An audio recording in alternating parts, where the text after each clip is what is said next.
দুলাভাইকে কথা বলতে না দিলে তো দুলাভাই যাবে গিয়া, যাই আমি কথা বলবো না, যাব? আচ্ছা, তাহলে চুপ করতে হবে, কথা বলতে হলে চুপ করতে হবে। আমি কথা বলি তাহলে শ্বশুর বাড়ির লোকজনকে শুনতে হবে কথা, ঠিক আছে? আচ্ছা, ঠিক আছে। তো এখন বাংলাদেশের মানুষ এমন একটি সরকারকে 12 তারিখে নির্বাচনে ভোট দিয়ে সরকার গঠন করেছে, যেই সরকার জনগণের জন্য কাজ করবে। কারণ আমাদের একমাত্র জবাবদিহিতা হচ্ছে এই দেশের মানুষের কাছে, এই দেশের জনগণের কাছে। সেজন্যই আমরা সেই সকল কর্মসূচি পালন করতে চাই, সেই সকল কাজ আমরা করতে চাই যেগুলোতে জনগণের উপকার হবে। সেজন্যই আপনারা দেখেছেন কৃষক কার্ডের কথা যেমন বললাম, আমার মনে আছে আমি ফ্যামিলি কার্ডের কথা বলছিলাম, মনে আছে? সেই ফ্যামিলি কার্ডের কাজও আল্লাহর রহমতে আমরা শুরু করেছি।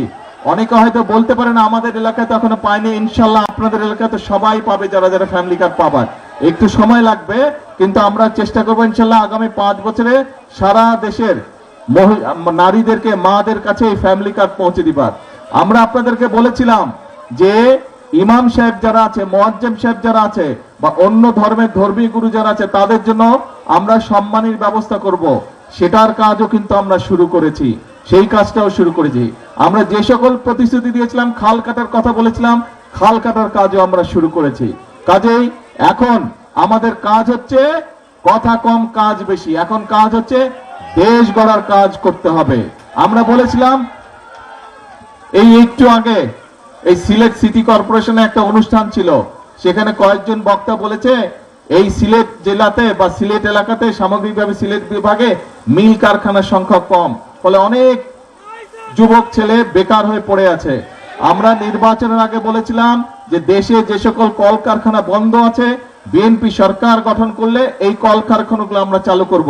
এই যে এখানে আপনাদেরই সন্তান বসে আছে মুক্তাদির, মুক্তাদির হচ্ছে শিল্পমন্ত্রী, শিল্প মন্ত্রণালয়ের দায়িত্ব আছে মুক্তাদিরের কাছে। নির্বাচনের পরপর প্রায় 5-7 দিনের মধ্যে আমি মুক্তাদিরকে নিয়ে বসেছিলাম যে কোথায় কোথায় বন্ধ কলকারখানা আছে বের করেন, কেন সেই কলকারখানাগুলো বন্ধ আছে তার কারণ বের করেন, এবং সবগুলো আমরা ইনশাল্লাহ ধীরে ধীরে চালু করব, যাতে করে আমাদের দেশের যারা কর্মসংস্থানের সমস্যা আছে তাদের যাতে কর্মসংস্থানে, যারা বেকার আছে তারা যাতে কর্মসংস্থান পায়। শুধু এটাই নয়, এর পাশাপাশি আপনারা নিশ্চয়ই খবরে দেখেছেন দেশের ভিতরে যারা শিল্প উদ্যোক্তা আছে তাদেরকে নিয়ে আমরা বসেছি, যাতে করে তারা নতুন কলকারখানা দেশে তৈরি করে, যাতে করে আমাদের দেশের ছেলে মেয়েরা সেখানে চাকরি বাকরির ব্যবস্থা করতে পারে। শুধু তাই নয়, বিভিন্ন দেশে, পৃথিবীর বিভিন্ন দেশে আমাদের ছেলেরা যায় চাকরি বাকরি সংস্থানের জন্য। তাদের জন্য আমরা সেই সব দেশের সাথেও কথা বলেছি।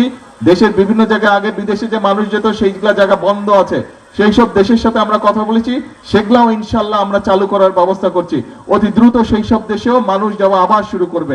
কাজেই আমরা দেশের মানুষের কর্মসংস্থানের ব্যবস্থা আমরা করার চেষ্টা করছি, কারণ এই সরকার হচ্ছে আপনাদের সরকার। এই সরকারকে আপনারা নির্বাচিত করে ক্ষমতায় পাঠিয়েছেন। কাজে এই সরকারের সবচেয়ে বড় দায়িত্ব হচ্ছে, এই সরকারের 1 নম্বর দায়িত্ব হচ্ছে এই দেশের মানুষের স্বার্থ দেখা। এই সরকারের 1 নম্বর দায়িত্ব হচ্ছে, 1 নম্বর কাজ হচ্ছে এই দেশের মানুষের সমস্যা